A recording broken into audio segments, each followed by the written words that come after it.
Snezhnaya is just around the corner, barely a week's worth of waiting.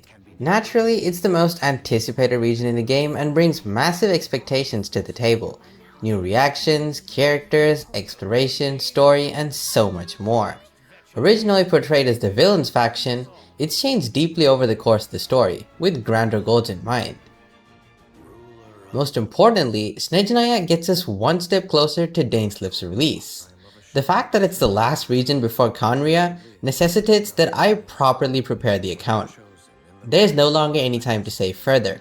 I either pull or risk suffering through all of Snezhnaya.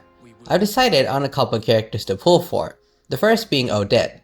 With that said, let's have a look at how ready I am for the upcoming update. Okay, so to start off, it's pretty obvious that I'm saving for Dainsleif, and naturally I'm gonna have a lot of Primogems, and by a lot, I mean something in the 100,000s. So the first thing we'll do is check out how many Primogems we have. Looking at the numbers, that's a solid 141,000. At the time of making this video, I had about 886 wishes total, including the intertwined fates I already converted. It's a pretty hefty amount, and I'm considering this to be my new zero. Essentially, 140,000 being the new zero, so anything earned past that is funds for our characters that release in Snezhnaya. Next up, we'll look into our most valuable resources after Primogems, which are of course resin, feathers, elixirs, and all that. In terms of elixirs and feathers, I'd say we're pretty affluent. We have 28 elixirs and 33 feathers. Of course, 45 dream solvents, which is very useful, especially when weekly bosses are insanely annoying to farm since they keep dropping the wrong materials. Then we have 126 fragile resin, which should be perfect if we're willing to dip into some last minute funds just to get boss drops or talents. Next up, we have exploration. I'm not much of a hardcore player, so we're mostly gonna hover around the 70s, 80s, and occasionally high 90s for certain areas. Starting with Mondstadt, we come to an overall 70 to 80%. The same goes for Dormant Port. In Leeway, we overall get about 60%. I haven't explored Leeway much because the maps are really big and they aren't really that rewarding. The chests, I mean. Next is Sumeru, which is about 70% overall. Most of the exploration is from all the oculi hunting I went through, which took me hours a day for almost an entire week. Then we have Fontaine, which is at a solid 90%. Of course, I've maxed the Fountain of Blue scene at level 50. Onto Natlan, which is my most recent exploration endeavor. I've got everything at pretty much 100%, 90%, and some rare 85% at the Easy Breeze Resort. Then onto Enkanomiya, the Chasm, which are about 40 to 60%, the Sea of Bygone Eras, which is 90% only due to Fontaine exploration, Ancient Sacred Mountain, which is about 80% due to Natlan, the Temple of Space at 94%,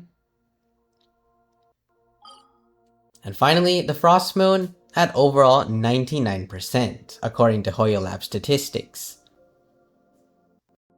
Now obviously one of the most important parts of Genshin is the characters, their builds, and how much damage they do.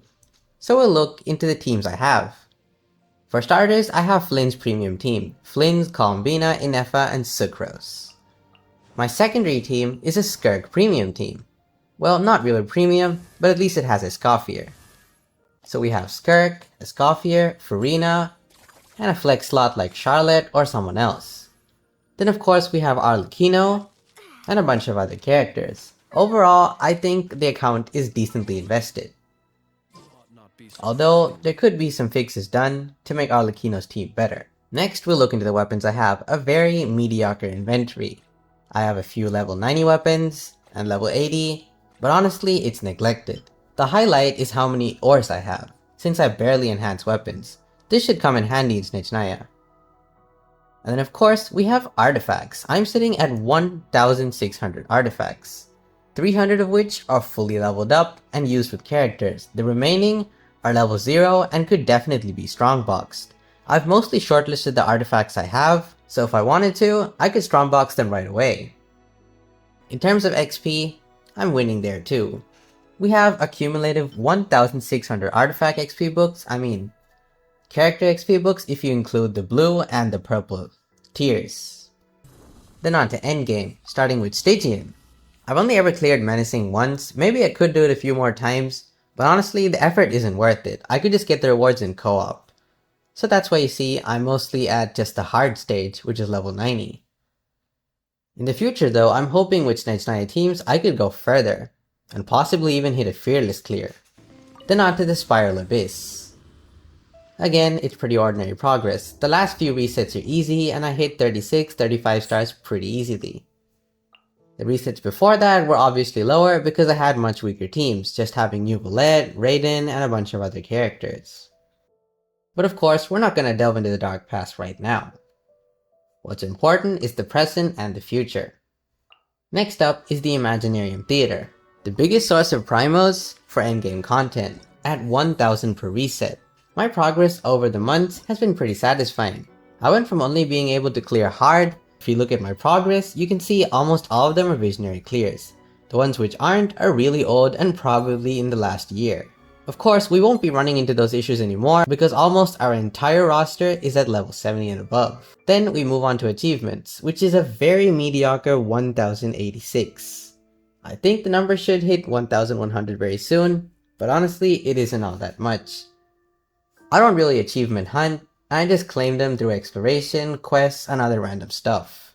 Then of course, we have the Statues of the Seven maxed in every single nation. While there is an extra Oculite to collect in some of the nations, I honestly couldn't bother. With all these things said, I think we're pretty much prepared for Odette. Odette should come home in about 20 or 30 pulls. We're already at 50 something pity. So if we calculate our luck right, and with the guarantee I have, I should get her with very minimal cost. Now I'm excited to finally pull for a character that's strong, and not just, well, out of necessity. That's the reason I pulled Inefa, Columbina, and Flints. But we'll see how it goes.